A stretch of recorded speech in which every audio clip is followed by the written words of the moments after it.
Hello everyone, welcome to Ecohipa. সকলোকে এই নতুন ক্লাছলৈকে স্বাগতম জনাইছো আৰু আজিৰ এই ক্লাছটোত আমি আগৰ নিচিনাকৈ আকৌ এটা ক্লাছ লৈ আনিছো যত আমি কুৱেশ্যন কেইটামান প্ৰেক্টিছ কৰিম আৰআৰবিৰ কাৰণে অলৰেডি এক্সাম চলিয়ে আছে তো এক্সামৰ ওৰিয়েন্টেড কুৱেশ্যন এক্সামৰ আহি যোৱা কুৱেশ্যন বা আগতে আহি যোৱা কুৱেশ্যন আমি ইয়াতে আলোচনা কৰিম হয়তো এইটো এক্সামত যিটো আমাৰ বৰ্তমান চলি আছে আৰু তাৰ লগতে ইয়াৰ আগতে আহি যোৱা কুৱেশ্যন তেনেকুৱা ধৰণৰে কুৱেশ্যন ইয়াতে আমাৰ আছে তো নিশ্চয় আমি গোটেইখিনি ট্ৰাই কৰিম আৰু লগতে তোমালোকৰ ফালৰ পৰাও গোল ৰাখা যে ইয়াতে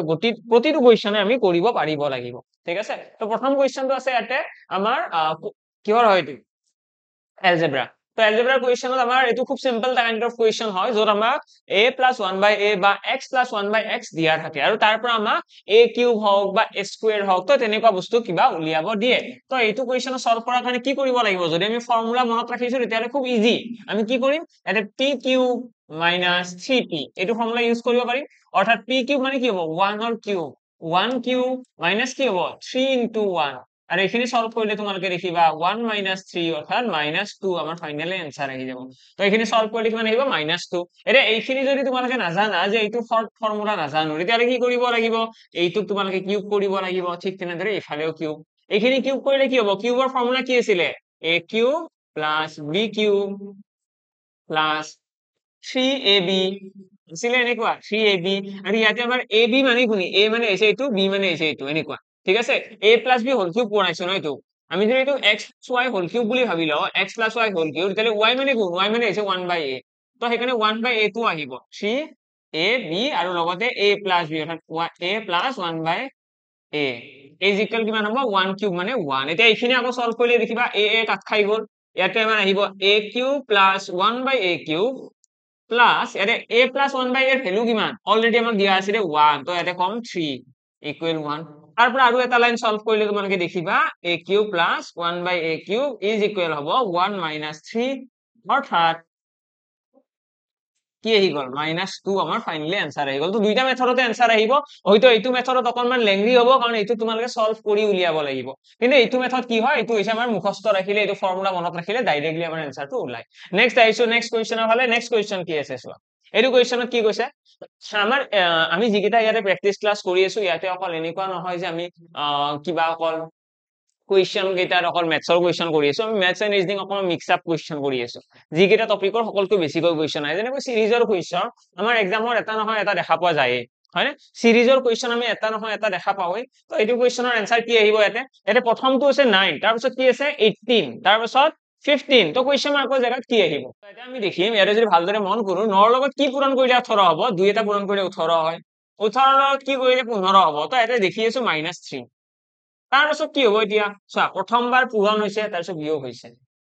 তাৰ পিছত এনেকুৱা ফিল হৈছে নেকি প্ৰথমবাৰ 2 তাৰ পিছত 3 এবাৰ 4 আহিব যেন লাগিছে নে হ'বও পাৰে 4 প্ৰথমবাৰ পূৰণ হৈছে তাৰ পিছত বিয়োগ এবাৰ পূৰণ হোৱা যেন লাগিছে নে হ'বও পাৰে এটা আমি সিওৰ নহয় কিন্তু ইয়াতে যদি চাও ন নেক্সটটো কি হ'ব তেতিয়াহলে যদি ইয়াতে পূৰণ হয় নেক্সটটো -5 হ'ব লাগে তাৰ পিছত কি হ'ব তাৰ পিছত পূৰণ 6 হ'ব লাগে হয়নে আমি যদি এইটো প্যাটাৰ্ন বুলি ধৰি লও যে প্ৰথমতে পূৰণ হৈ আছে তাৰ পিছত বিয়োগ হৈ আছে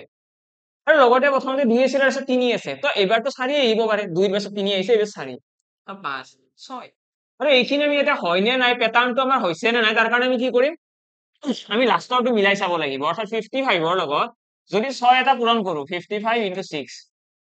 কিমান আহিব আমি দেখিছো 330 আহিছে মানে গম পাই গ'ল আমি যেটো প্যাটাৰ্ন ইয়াতে ইউজ কৰিছো বা যেটো প্যাটাৰ্ন আমি ভাবিছো সেইটো একদম কাৰেক্ট আমি যেটো ভাবিছো সেইটোৱে আমাৰ প্যাটাৰ্ন ইয়াতে ইউজ হৈ আছে তো এটা যদি চাও কি হ'ব 15 লগত 4 পূৰণ কৰিলে 15 4 গুণ 60 60 ৰ পৰা 5 বিয়োগ কৰিলে 55 মানে প্যাটাৰ্নটো মিলি গৈছে কারেক্ট आंसर কিমান আহিব 60 will be our correct answer next question ফালে আইছো এটো কোৱেশ্চন ইয়াতে কি আছে ইয়াতে আমাক এটা সিম্পলিফিকেশনৰ কোৱেশ্চন দিছে আৰু এনেকুৱা কোৱেশ্চন এক্সামত নাহয়বা যে ইজি কাৰণে নাহিব এক্সামত আহিবই এটা ইজি বা টানৰ কথা নাহে এতিয়া কথাটো হল কি একিউৰেসি আমি এক্সামত এনেকুৱা ধৰণৰ কোৱেশ্চন সিলি মিস্টেক কৰিম নে একদম কাৰেক্টলি आंसरটো ওলাব তো হেতু বস্তু মেটাৰ কৰিব তোমালোকে হয়তো এইটো কোৱেশ্চন आंसर সকলোৱে পাৰিবা কিন্তু তাতে যদি কাৰো ভুল নোলায় মোৰ হেতুৱে কথা কাৰো যদি ভুল নহয় যিমান কেইজন ষ্টুডেন্টে এইটো কোৱেশ্চন अटेम्प्ट কৰিবা যাতে কাৰো ভুল নোলায় আৰু সেকেন্ডলি একদম কম সময়ৰ ভিতৰত এনেকুৱা নহয় যে বহুত সময় লৈ আছো এইটো আমি সলভ কৰিবলৈ গলে প্ৰথমতে ব্ৰেকেট কৰিব লাগিব 19 ৰ পৰা 35 গলে কি থাকিব 19 ৰ পৰা 35 গলে 16 -16 আছে আৰু ইয়াতে আছে পূৰণ -16 থাকি গল ইয়াতে আছে ইনটু আছে 8 দি 8 টো ইনটু আছে আৰু আগত আছে ডিভাইডেড 15 আছে তো মাইনাস আছে ইয়াতে 8 into আছে 8 into আছে 32 ডিভাইডেড আছে 84 আমি সকলোৱে জানো নেক্সট কি কৰিব লাগিব ব্ৰেকেটৰ পাছত এবাৰ কৰিব লাগিব ডিভিজন বদমাছ ৰুলটো আছে ন ডিভিজন তো ডিভিজন কেইটা একেলগে কৰি লোৱা তো 84 into 1/32 into 8 minus 15 into 1/8 into minus 16 তো মাইনাসে মাইনাসে কি হৈ যাব প্লাস হৈ যাব ন এই সিম্বলটো প্লাস হৈ যাব তো এইটো হৈ গ'ল ইয়াতে 16 তো মাইনাসটো আগত লৈ আনিলো হ'ল এতিয়া কি কৰিম যদি ইয়াতে সলভ কৰিবলৈ চাও আমি দেখিম 8 ৰে এইটো ডাইৰেক্টলি 4 বাৰ যাব 4 ৰে এইটো কাটিলে 21 বাৰ গ'ল দেন তোমালোকে ইয়াতে দেখিবা 8 ৰে 16 কাটিব পাৰিম দুবাৰ দেন এইখিনি ক্যালকুলেট কৰিলে ইয়াতে হৈ গ'ল 21 প্লাস ইয়াতে হৈ গ'ল 30 তো কিমান হৈ গ'ল 51 আৰু ফাইনালি आंसर আহি গ'ল এতিয়া ইয়াৰে এনসাৰটো তো সকলোৱে কৰিছে কিন্তু কোনেনো ইমান দুটা লাইনত কৰিছে বা তিনিটা লাইনত কোনে কৰিছে এইটো বস্তু মেটাৰ কৰিব অকনমান স্পিডতো কৰিব লাগিব সিলি মিস্টেক নোহোৱাকৈ নেক্সট আইছো নেক্সট কোৱেশ্চনৰ ফালে এইটো কোৱেশ্চনত কি কৈছে চোৱা price of wheat is reduced by 4% যদি আমাক কৈছে ঘেঁহুৰ দাম 4% কমাই দিয়া হয় how many kilogram of wheat can be now bought for the money which was sufficient to buy 48 kg okay আমাক এইটো কোৱেশ্চনত কৈছে ঘেঁহুৰ কথা কৈছে যে ঘেঁহুৰ দাম 4% কমি গৈছে 4% কমি গৈছে মানে আগতে যদি 100 টকা আছিল এতিয়া কিমান হ'ব 96 rupees ঠিক আছে তো 4% কমি গৈছে ন 100 টকাৰ পৰা 4 টকা কমি গৈছে 96 টকা হ'ল আমাক কৈছে যে 48 কেজি ঘেঁহু কিনিবলৈ যিমান টকাৰ প্ৰয়োজন হয় সেই টকাখিনিৰে 4% দাম কমাৰ পাছত আমি কিমান ঘেঁহু কিনিব পাৰিম আমাৰ কোৱেশ্চন সেইটো তো যদি 48 কেজি ঘেঁহু আমি কিনিব আগতে পাৰিছিলো মানে এইটো হ'ব 48 কেজি পূৰণ 100 টকা মানে এইটো হৈ গ'ল আমাৰ আগতে ঘেঁহুৰ দাম আছিল এইটো এতিয়া কি হৈছে এতিয়া দাম কমিছে কমি পেলাই কি হৈছে 96 টকা হৈছে আমাক এতিয়া কোৱেশ্চন কৰিছে যেতিয়া দাম কমি গ'ল এই 96 টকাৰে এই 96 rupees যিটো আছে এইটোৰে আমি কিমান ঘেঁহু নতুনকৈ কিনিব পাৰিম ওকে তো আমি যদি এইখিনি ক্যালকুলেট কৰিবলৈ যাও 96 এৰে ডিভাইড কৰিম 96 rupees এৰে ইমানখিনি টকা কিমান 96 টকাত আমি ঘেঁহু পাম ঠিক আছে পাৰ কেজি 96 rupees হ'ব ন এতিয়া তো এইখিনি সলভ কৰিলে দেখিবা আমাৰ কিহেৰে যাব তোমালোকে 12 ৰে কাটিব পাৰিবা 12 গুণ 96 ন 8 বাৰ গ'ল 12 4 গুণ 48 দেন আকৌ কিহেৰে যাব 4 ৰে কাটি দিয়া দুবাৰ গ'ল দুইৰে আকৌ এইটো কাটি দিয়া 50 তো ফাইনালি আমাৰ आंसर কিমান আহি গ'ল 50 কিলোগ্ৰাম মানে আমি যদি দামটো যদি 4% কমি যায় তেতিয়াহলে আমি 50 কেজি ঘেঁহু কিনিব পাৰিম আৰু যদি আমি আগৰ তুলনাত চাও আগতে কিনিছিলো 45 কেজি তো এতিয়া কিনিব পাৰি আছো 50 কিলো মানে 5 কিলো এটা এডিশনালি বেছিকৈ কিনিব পাৰি আছো ঠিক আছে তো এই 5 কেজি এটা বেছিকৈ কিনিব পাৰি আছো আমাক ইয়াতে সুধিছে কেৱল আমি কিমান খিনি কিনিব পাৰিম তো আমাৰ কাৰেক্ট आंसर আহিব 50 কিলো ঠিক আছে 50 kilo is our correct answer ইয়াতে আমি 50 কেজি ঘেঁহু এতিয়া নতুনকৈ কিনিব পাৰিম নেক্সট আইছো নেক্সট কোৱেশ্চনৰ ফালে এইটো কোৱেশ্চন এডুত কি কৈছে এৰে কৈছে a can complete a piece of work alone in 20 days a এটা কাম কিমান কৰিব 20 দিনত কমপ্লিট কৰিব তাৰপিছত কৈছে while b can do it alone in 30 days b কিমান দিনত কৰিব 30 দিনত তো ইয়াতে কৈছে a এটা কাম কৰিব 20 দিনত b এটা কাম কৰিব 30 দিনত তাৰপিছত কি কৈছে they work together for 5 days ইহতে লগ হৈ পেলাই 5 দিন কাম কৰিছে ইহতে লগ হৈ পেলাই 5 দিন কাম কৰিছে ঠিক আছে and left তাৰপিছত গুচি গৈছে তাৰপিছত আমাক কি কৈছে the rest of the work is completed by C alone in 7 days বাকি ৰৈ যোৱা কামখিনি C এ 7 দিনত সম্পূৰ্ণ কৰিছে মানে ইহত দুয়োটাই 5 দিনত যিমান কাম কৰিছে এই 5 দিন কাম কৰাৰ পিছত যিখিনি ৰৈ গৈছে সেই ৰৈ যোৱা কামখিনি কৰিছে কোনে C এ কিমান দিনত কৰিছে 7 দিনত কৰিছে তো আমি ইয়াতে কি কৰিব লাগিব প্ৰথমতে ইহত দুটাৰ A আৰু B ৰ এফিচিয়েন্সি উলিয়াব লাগিব এটা আমি C লিখিব নোৱাৰো C 7 দিনত কৰিছে সেইটো নহয় আমি সেইটো লিখিব নোৱাৰো এটা কাৰণ C ৰিমেইনিং ওয়াৰ্ক হে কৰিছে ঠিক আছে ৰিমেইনিং ওয়াৰ্কৰ কথা কৈছো আমি C ৰ কথাটো ইয়াতে লিখিবই নোৱাৰো আৰু যদি লিখিব বিচাৰো তেতিয়ালে আমি ইকুৱেশন বনাব লাগিব ইকুৱেশন মানে আমি যেটো MDH ফৰ্মুলা আছে তো MDH ফৰ্মুলাটো ইয়াতে ইউজ কৰিব লাগিব ওকে প্ৰথমতে আমি বেসিক মেথডত যাও তাৰপিছত আমি MDH ত লাগিলে এবাৰ ট্ৰাই কৰিম ইয়াতে আমাৰ LCM আহিব 60 আৰু 60 টো আমি কৈ দিম টোটাল ওয়াৰ্ক ইয়াতে আমাৰ এফিচিয়েন্সি আহি গল A আৰু B ৰ কিমান 3 আৰু 2 5 তো A আৰু B ৰ আমি এফিচিয়েন্সি গম পাই গলো A এদিনত কাম কৰিব 3খন আৰু B এদিনত কাম কৰিব 2খন এইখিনিলৈকে আমাৰ ক্লিয়াৰ যে A এদিনত কাম কৰিব 3খন B কৰিব 2খন তো টোটাল কিমানখন কাম হ'ব টোটাল কাম হ'ব 5খন এদিনত 5খন এদিনত যদি 5খন হয় 5 দিনত কিমানখন কাম হ'ব তো 5 দিনত 25খন কাম হ'ব ন তো 5 দিনত 25খন কাম A আৰু B এ লগ হৈ পেলাই কমপ্লিট কৰিব তো চোৱা টোটাল ওয়াৰ্ক আছিল 60 এইটো হৈছে টোটাল ওয়াৰ্ক এই টোটাল ওয়াৰ্কৰ পৰা 25খন কাম অলৰেডি কমপ্লিট হৈ গ'ল তো থাকিল কিমান তো বৰ্তমান আছে 35 তো 35 খন কাম বাকি আছে আৰু এই ৰৈ যোৱা কামখিনি যিখিনি 35 খন কাম বাকি আছে সেই ৰৈ যোৱা কামখিনি সি কিমান দিনত কৰিছে সি কৰিছে 7 দিনত বুজি পালানে এতিয়া সি কি কৰিছে সি ৰৈ যোৱা কাম কৰিছে তো এই 35 খন কাম যদি সি যদি 7 দিনত কৰে তাহলে সিৰ এফিচিয়েন্সি কিমান ওলাব তো এফিচিয়েন্সি ইকুৱেল ফৰ্মুলা কি আছিলে টোটেল ওয়াৰ্ক ডিভাইডেড বাই টাইম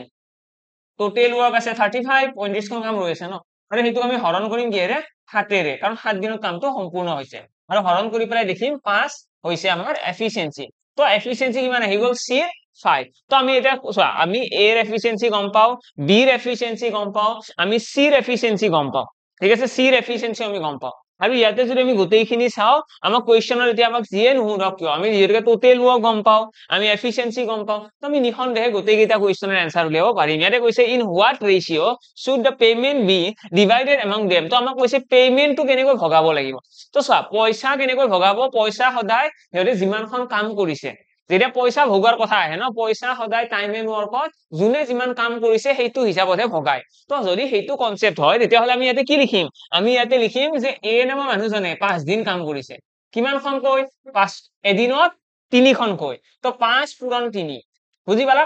5 দিনত 3খনকৈ কাম কৰিছে এইখিনি কাম হৈছে এ বি কিমানখন কৰিছে বি কৰিছে 5 দিন কাম এদিনত 2খনকৈ তো এইটো হৈছে বি সি কিমানখন কৰিছে তো সি কৰিছে এদিনত 5খনকৈ কাম মানে এফিচিয়েন্সি এইটো আৰু এদিনত 5খনকৈ কৰি পেলাই কিমান দিন কাম কৰিছে টোটেল 7 দিন কাম কৰিছে 7 days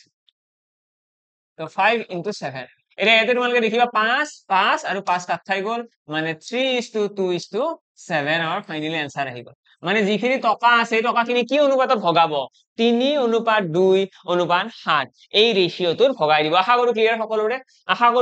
ক্লিয়াৰ খুব ধুনীয়াকৈ आंसरটো আহিছে তো আমি কি কৰিব লগা হৈছে যোনে যিমান কাম কৰিছে সেইটো হিচাপত আমি এফিচিয়েন্সি ভগাই দিছো এটা কটাকটি কিয় কৰিব লগা হল কাৰণ অনুপাতত আমি কেতিয়াও ডাঙৰ সংখ্যা লিখিব নোৱাৰো আমি যদি সিহঁতৰ উম্ম হৈতে কিবা সংখ্যাৰে কাট খাই সিহঁতৰ HCF সদায় 1 হ'ব লাগে ন ৰেশিওৰ ক্ষেত্ৰত সিহঁতৰ HCF সদায় 1 হ'ব লাগিব তো সেই কাৰণে আমি কটাকটি কৰিব লগা হ'ব পাৰে নেক্সট কুৱেশ্চনৰ ফালে এইটো কুৱেশ্চন এৰে কি question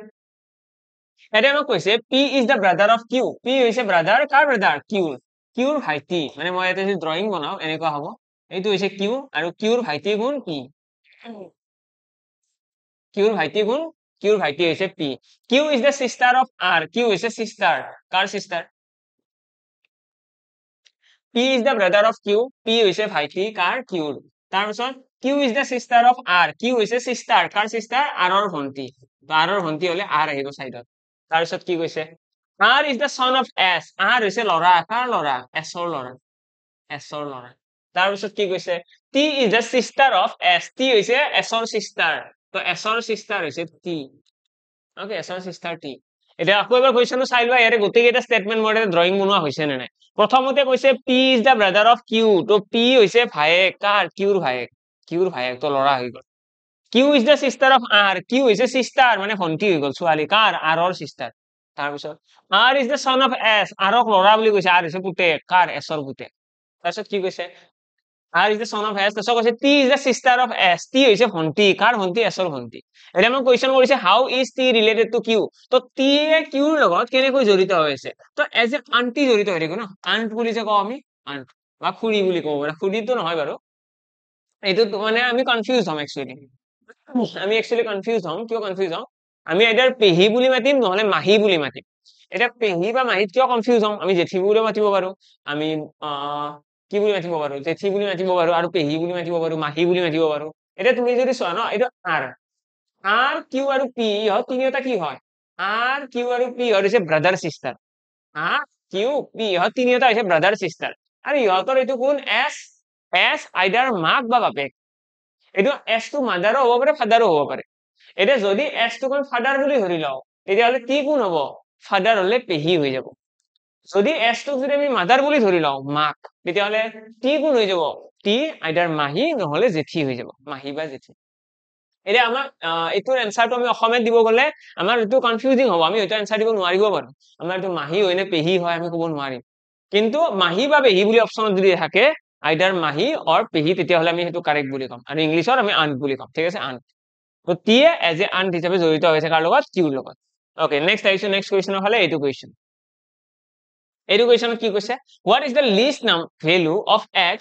for which the number ইমান is divisible by 12 ওকে আমাক কৈছে ইয়াতে এটা নাম্বার এটা আছে এই নাম্বাৰটো আমি x ৰ সকলোতকৈ কম মানটো ৰাখিব লাগে x ৰ ভ্যালুটো একদম লিষ্ট হ'ব লাগে লিষ্ট যাতে এই নাম্বাৰটো 12 ৰে হৰণ যায় এতিয়া চোৱা যিকোনো এটা সংখ্যাক 12 ৰে হৰণ যোৱা বুলি ক'লে তোমালোকে হয়তো এতিয়া কনফিউজ হ'ব পাৰা যে 12 ৰে হৰণ যোৱাৰ কথা কৈছে 12 ৰ তো হৰণৰ নিয়ম নাই তেনেকুৱা নে আছে 12 ৰ তো আমাৰ হৰণৰ নিয়ম নাই यस নাই তো কি কৰা যায় এতিয়া 12 ৰ হৰণৰ নিয়ম নাই তো আমি কি কৰিম আমি 12 টো দুটা সংখ্যা ভাঙি লম তেনেকুৱা তো কৰিব পাৰিম ন আমি যদি 12 টো দুটা সংখ্যা ভাঙি দিও যেনে एग्जांपल কি 4 into 3 তো 4 into 3 যেটা ডিভাইড কৰি দিম আমি এটা ক'ব পাৰিম যে এই সংখ্যাটো যদি 12 ৰে হৰণ যাব লগা হয় তাৰে অৰ্থটো এনেকুৱা যে 4 আৰু 3 দুয়োটাৰে হৰণ যাব লাগিব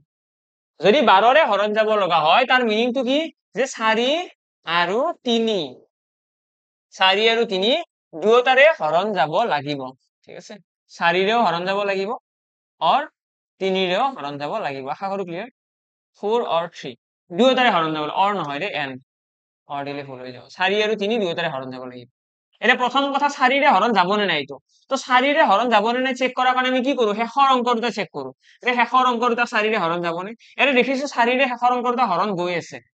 শেষৰ অংক দুটা 4 ৰে হৰণ গৈ আছে মানে 4 ৰে এইটো সংখ্যা হৰণ যাব এতিয়া আমি চাব লাগে 3 ৰে হৰণ যাব নে নাই আৰু 3 ৰে হৰণ গলেহে কি হ'ব এই সংখ্যাটো 12 ৰেও হৰণ যাব এটা 3 ৰে হৰণ যাব নে নাই চোৱাৰ কাৰণে আমি কি কৰিম আমি অংকবিলাক যোগ কৰিম তো চোৱা 7 একে 8 8 এ 2 10 10 আছে 18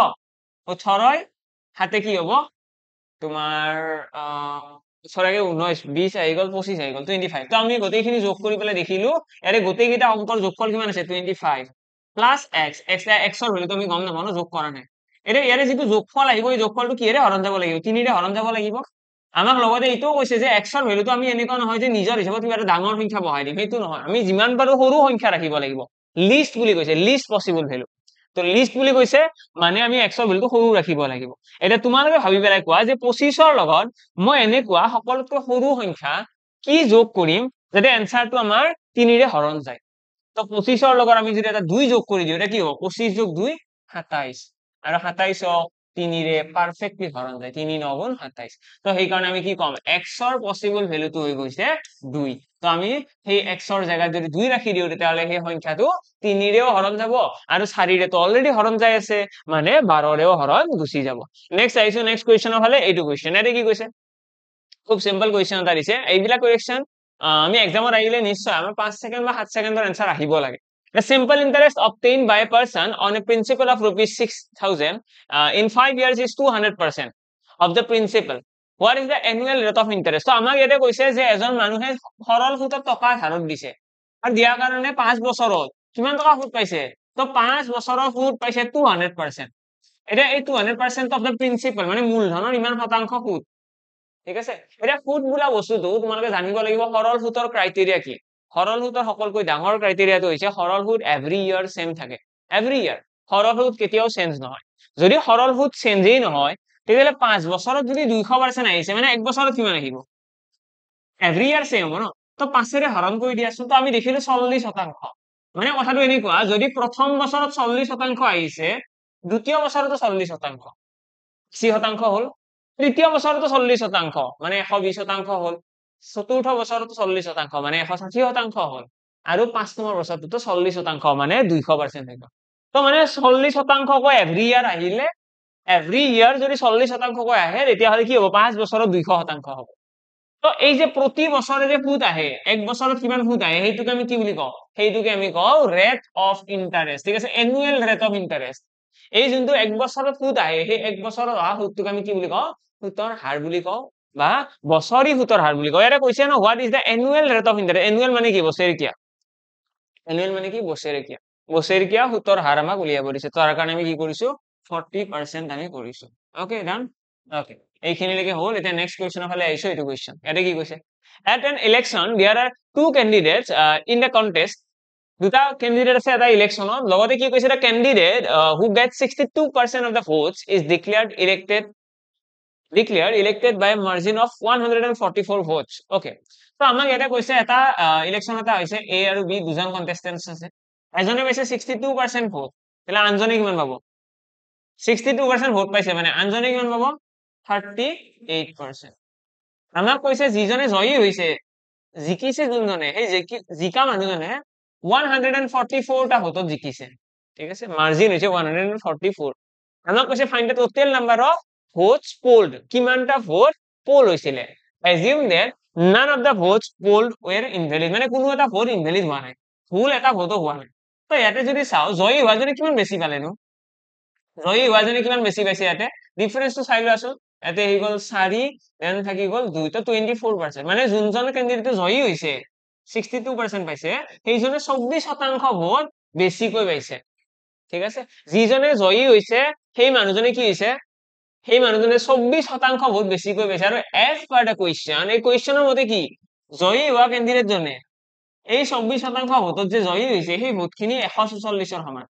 এতিয়া এইখিনি সলভ কৰিলে দেখিবা 12 2 গুণ 24, 12 12 গুণ 144, 2ৰে কাটি দিয়া এইটো 6 বাৰ, মানে 1% ইকুৱেল আমাৰ কিমান আহি গ'ল 6। তো 1% মানে যদি 6 হয়, তেতিয়াহ'লে আমাক যদি কুৱেশ্যন কৰে total number of vote, total number of vote মানে কি, মানে 100%। তো ইয়াতে এটা 100 মাল্টিপ্লাই কৰি দিয়া, তো অটোমেটিক্যালি তোমালোকৰ আনসাৰ আহি যাব 600। তো 600 হ'ল আমাৰ total number of votes. Okay okay, তো ইয়াৰে পাছত আমাৰ নেক্সট কুৱেশ্যনৰ ফালে যদি আহো, নেক্সট কুৱেশ্যনত কি কৈছে চাও। এটা কৈছে in a certain code language retail is written as FNQWJY। তো আমাক ইয়াতে রিটেল শব্দটোৰ কাৰণে এটা কোড ল্যাঙ্গুয়েজ এটা দিয়া আছে। ওকে, তো আমাক ইয়াতে রিটেল শব্দ এটা দিয়া আছে আৰু ৰিটেল শব্দটোৰ কাৰণে এটা কোড ল্যাঙ্গুয়েজ দিয়া আছে। আৰু কোড ল্যাঙ্গুয়েজটো কি দিছে চোৱা, আমি কোডিং ডিকোডিংৰ কুৱেশ্যন সলভ কৰাৰ কাৰণে সকলোতকৈ বেষ্ট যিটো এপ্ৰোচ আছে সেইটো হৈছে আমাৰ যিটো টাৰ্ম দিয়া থাকে আৰু যিটো আমাৰ কোড ল্যাঙ্গুয়েজ দিয়া থাকে, সিহঁতক আমি এটা তলত আনটো লিখি ল'ব লাগে, তেতিয়া আমাৰ ক্লিয়াৰিটি অকনমান বেছিকৈ আহে, ঠিক আছে। আমি এনসাৰ উলিয়াবলৈ যেতিয়া যাম, হয়তো আমি মুখে মুখে কৰিবলৈ ট্ৰাই কৰিম, যদি অকনমান আমি ফিল কৰো যে টাইম আমাৰ বেছিকৈ লাগিছে, তো আমি ইনষ্টেন্টলি কি কৰিব পাৰিম, ইয়াতে আমি ডাটাখিনি এটাৰ তলত এটা লিখি ল'ব পাৰিম, আৰু লিখি লোৱাৰ পিছত আমাৰ নিঃসন্দেহে বেছিভাগ ক্ষেত্ৰতে তোমালোকৰ এনসাৰটো সোনকালে আহিব। ইয়াতে তোমালোকে দেখি আছা, ইয়াতে মোৰ চাবা দেই, ইয়াতে তোমালোকে সদায় গুৰুত্ব দিব লাগে অকনমান অকনমান তোমালোকে গুৰুত্ব দিব লাগে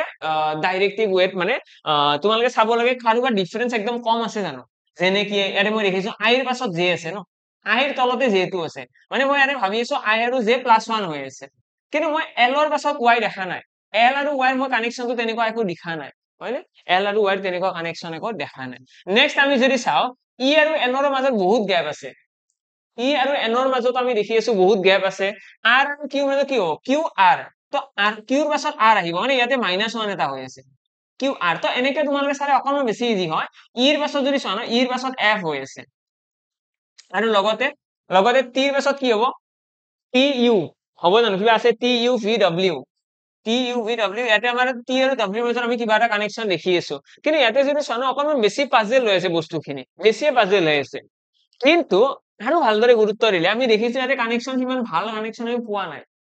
কিন্তু যদি কুৱেশ্যনৰ ফালে চোৱা যায় ন, কুৱেশ্যনত আৰু এটা আমাক হিন্ট দিয়া আছে, কি হিন্ট দিয়া আছে চোৱাচোন। কুৱেশ্যন আমাক কৈছে যে in a certain code language retail is written as A2 and police is written as A2। তো আমাক দুটা শব্দ দিয়া আছে, আমাক ৰিটেইলৰ কাৰণেও কোড ল্যাঙ্গুয়েজ দিয়া আছে, আমাক পুলিচৰ কাৰণেও কোড ল্যাঙ্গুয়েজ দিয়া আছে। তো এনেকৈ দুটা শব্দৰ কাৰণে যেতিয়া কোড ল্যাঙ্গুয়েজ দিয়া থাকে, তেতিয়াহ'লে কুৱেশ্যনটো বহুত বেছি ইজি হৈ পৰে। আমি কৰিব কি লাগে, আমি সিম্পলি এই কুৱেশ্যনটোত আমি যিকেইটা টাৰ্ম আমাক দিয়া আছে টাৰ্ম দুটাৰ এলফাবেট কেইটা লগ কৰি,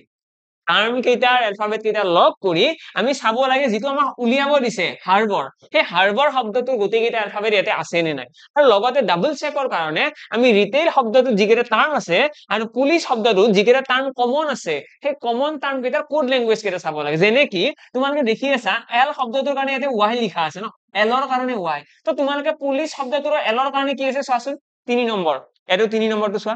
3 নম্বৰটো তোমালোকে কি দেখি আছা, কিবা মিস্টেক হৈ আছে নেকি লিখাত, 3 নম্বৰটো কিমান আছে, ইয়াতে আছে জে। ওকে, তো আমাৰ মোস্ট প্ৰবাবলি আৰু নেক্সট কিবা কমন আছে নেকি, আই চি, আই আছে আমাৰ, আইৰ কাৰণে কি আছে ইয়াতে, আইৰ কাৰণে আমাৰ আছে জে, ইয়াতে কি আছে আইৰ কাৰণে 3 নম্বৰত, আইৰ কাৰণে আছে ইউ। মোস্ট প্ৰবাবলি এটা কাম কৰি লৈছো আমি দুইটাই লিখি লৈছো, ইয়াতে চাগে বেলেগ কিবা পেটাৰ্ণ চলিব পাৰে। তো পুলিচ শব্দটোৰ কাৰণে কি হ'ব, NH JU TQ, TQ। তো কিবা কমন আছে নেকি ইয়াতে, কমন যদি চাও কিউ আছে, ঠিক আছে। তো টিৰ তলত ইয়াতে কিউ আছে, ইয়াতে কি আছে ইৰ তলত কিউ আছে, তো আলটিমেটলি আমি কিবা বেলেগে পেটাৰ্ণ লিখি আছো। আমি এনেকৈ ভাবিব পাৰিম জানো যে ইৰ কাৰণে কিউ লিখিছে তো ইয়াতেও ইৰ কাৰণে কিউ লিখিব তেনেকেও তো নহব ওকে বেলেগ কি লজিক লগালে ভাল হয় আইৰ তলত কি আছে আইৰ তলত আছে ইউ তো মানে এটা কথা চিয়ৰ ইয়াতে আমাৰ নো প্যাটাৰ্ন যিটো প্যাটাৰ্ন আছিল নো প্যাটাৰ্ন বুলি যে কওঁ য'ত আমাৰ একো কানেকশ্যন নাথাকে কোনোবা এটা এলফাবেটৰ কাৰণে কোনোবা এটা টাৰ্ম ইয়াতে লিখি দিয়ে তেনেকুৱাটো ইয়াতে চলা নাই লগতে আমি এইটো জানিলো ইয়াতে যিটো ইয়াতে আমাৰ আইৰ লগত আমি কানেকশ্যন দেখিছিলো জে আছিলে আমাৰ ডাইৰেক্টিভ ৱেট আছিলে আইৰ পাছত জে ইয়াতে চিৰ পাছত কি আছে চিৰ পাছত ইয়াতে চোন টি আছে ইয়াতেও কানেকশ্যন আমি ডাইৰেক্টলি দেখা নাই মানে কিবা বেলেগ লজিক লাগি আছে কাৰোবাৰ কিবা আইডিয়া আহিছে যে কি লজিক লাগিব পাৰে ইয়াতে কেনেকুৱা ধৰণৰ লজিক ইয়াতে আহিব পাৰে আমি অলৰেডি বহুত কেইটা মেথড ইয়াতে ইউজ কৰি চালো আৰু আমি একো কানেকশ্যন দেখা নাই এতিয়া আমি লাষ্ট আৰু এটা কানেকশ্যন চাই লওঁ যিহেতুকে অলৰেডি আমি আমাৰ এনেকুৱা লাগি আছে যে ইয়াতে ওচৰা ওচৰি কানেকশ্যনতো নাই যিহেতু আইৰ লগত আমি যদি চাওঁ আইৰ পৰা জে হৈছে ঠিকে আছে কিন্তু ইয়াতে পাছত আমি তেনেকুৱা দেখা নাই আৰু কোনো এটা কানেকশ্যন তো আমি নেক্সট যদি চাওঁ এইটো অকণমান ৰিভাৰ্ছ অৰ্ডাৰত চাব পৰা যায় ন আমি আৰৰ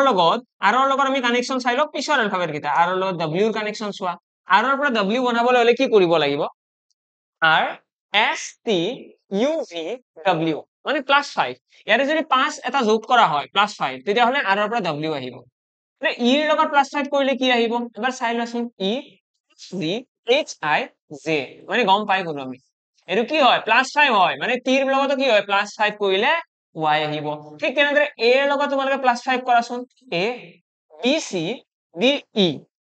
f তো a ৰ লগত +5 কৰিলে তোমালোকৰ আহিব f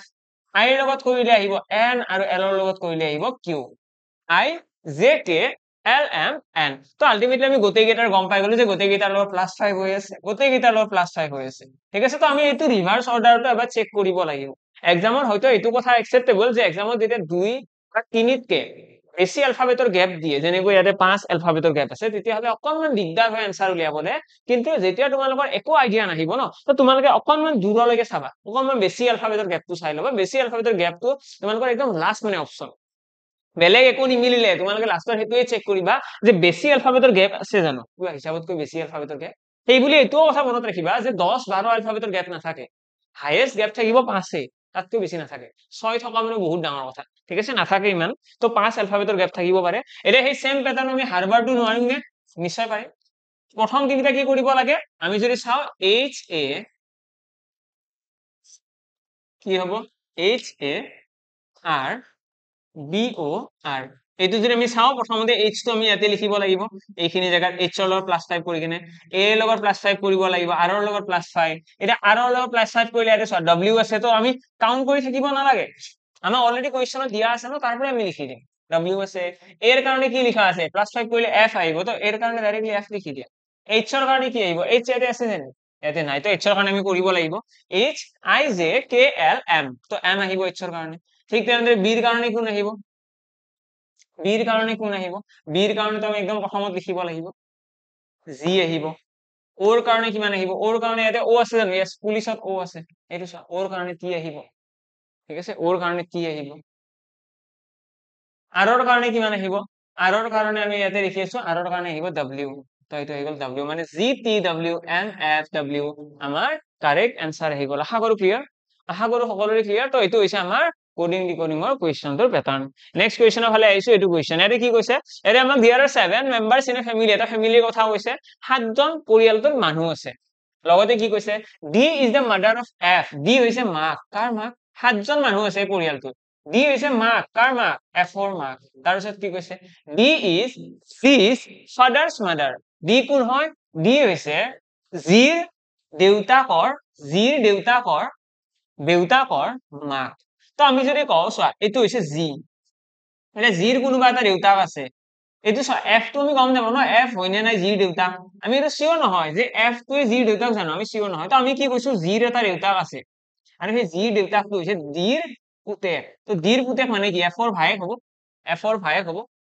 জিৰ যিটো দেউতাক আছে চোৱা ডি কোন হয় জিৰ ফাদাৰ্স মাদাৰ তো জিৰ ফাদাৰৰ মাক হল এটা আমি চিয়ৰ নহয় ন আমি এফ টোৱে জিৰ ফাদাৰ হয় নে নাই তো সেইকাৰণে মই একেলগে বনোৱা নাই নেক্সট আমাক কি কৈছে G is the brother of A G হৈছে ভায়েক কাৰ ভায়েক জি হৈছে ভায়েক এৰ ভায়েক নেক্সট আমাক কি কৈছে and C brother of A N C A N C okay A N C বুলি কৈছে তো এ এন চি বুলি কৈছে মানে জি হৈছে এ আৰু চি দুয়োটাৰে ভায়েক হলে ইয়াতে এ আহিছে আৰু ইয়াতে চি আহিব এ আৰু চি দুয়োটাৰে জি ভায়েক তাৰপিছত কি কৈছে F is the only son of E F হৈছে একমাত্ৰ ল'ৰা only son of E F হৈছে একমাত্ৰ ল'ৰা ইৰ এতিয়া চোৱা এফ যদি একমাত্ৰ ল'ৰা হব লগা হয় ইয়াতে এটা টাৰ্ম এটা আহি গল এতিয়া এফ যদি একমাত্ৰ ল'ৰা হব লগা হয় একমাত্ৰ ল'ৰা মানে কি বেলেগৰ নাথাকে তাতে মেল ফিমেল কোনোৱে নাথাকে সান এণ্ড ডটাৰ কোনো নাথাকে তো একমাত্ৰ ল'ৰা হলে আমি যিটো ডায়েগ্ৰাম বনাই আছিলো ন এই ডায়েগ্ৰামটো মই যাক দেউতাক বুলি ধৰি আছিলো যে যি দেউতাকটো ইয়াৰ ভায়েক হব পাৰে তো সেইটো আমাৰ যিটো অনুমান আছিলে সেই অনুমানটো এতিয়া নোহোৱা হৈ গল আমি এটা ক'ব পাৰিম যে এই যিটো মানুহ আছিলে সেইটোৱে হৈছে এফ আৰু ইয়াৰে ওপৰতে আছে ডি আৰু ডি যিহেতুকে মাক আৰু লগতে আমাক কি কৈছে F is the only son of E বুলি কৈছে ইৰ যদি একমাত্ৰ পুতেক হব লগা হয় ইৰ যদি পুতেক হব লগা হয় চোৱা এফ অলৰেডি ডিৰ পুতেক যদি ইৰো পুতেক হব লগা হয় মানে ই কোন হব ই দেউতা হৈ যাব ন চোৱা ডি মাক ন এতিয়া ইৰ যদি একমাত্ৰ পুতেক হব লগা হয় ই দেউতা হব লাগিব তেতিয়াহে একমাত্ৰ পুতেক হব বুজি পালা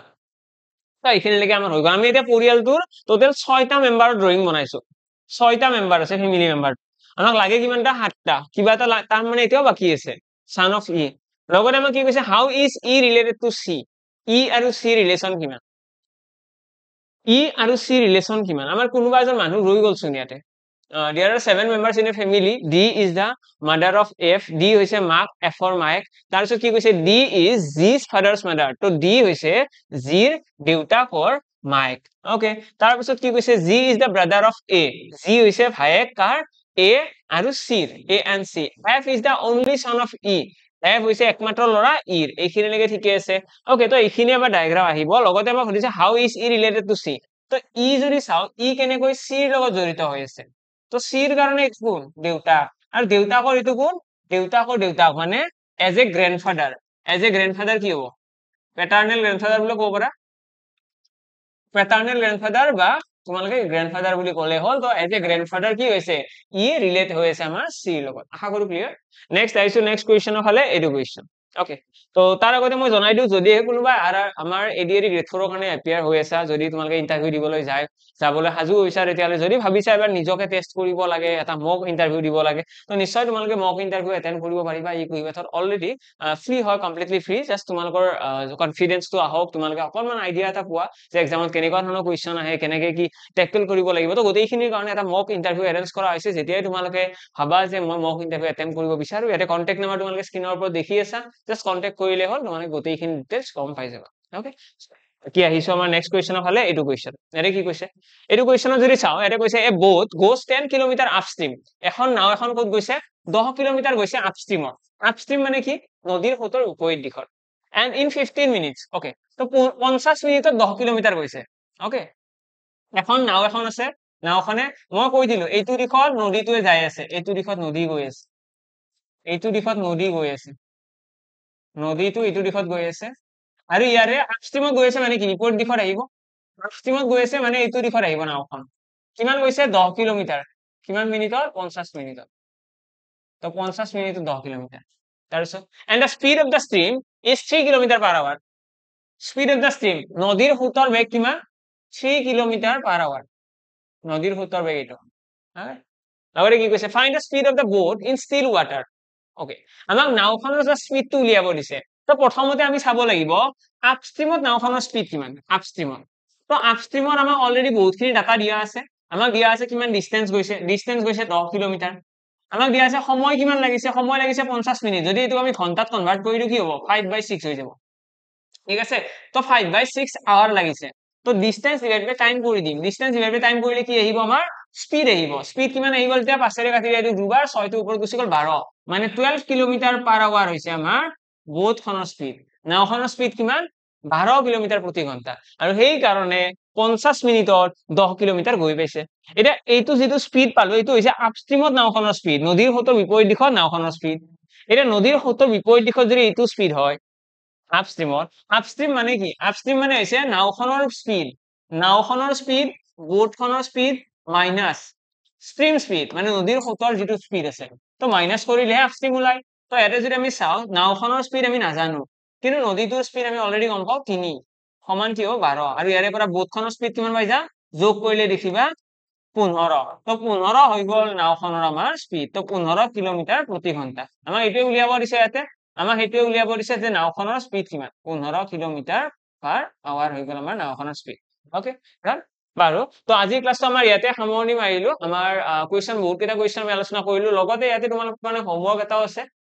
এইটো তোমালোকৰ কাৰণে হোমৱৰ্ক আছে সকলোৱে ট্ৰাই কৰা এইটো কুৱেশ্যন কি হ'ব কুৱেশ্যনৰ এনসাৰ কমেন্ট বক্সত সকলোৱে জনাই দিয়া আৰু লগতে এতে পাছত আৰু এটা কুৱেশ্যন আছে মই দুটা কুৱেশ্যন হোমৱৰ্ক দিলো দুইটা কুৱেশ্যনে আগতে আহি যোৱা কুৱেশ্যন হয় RRB NTPC so B careful question দুটাৰ এনসাৰ লাগিবই সকলোৰে পৰা লাগিব কাৰণ এক্সামত এনেকুৱা ধৰণৰ কুৱেশ্যন দেখিবা তো দুইটা কুৱেশ্যন এইটো এটা কুৱেশ্যন আৰু এইটো এটা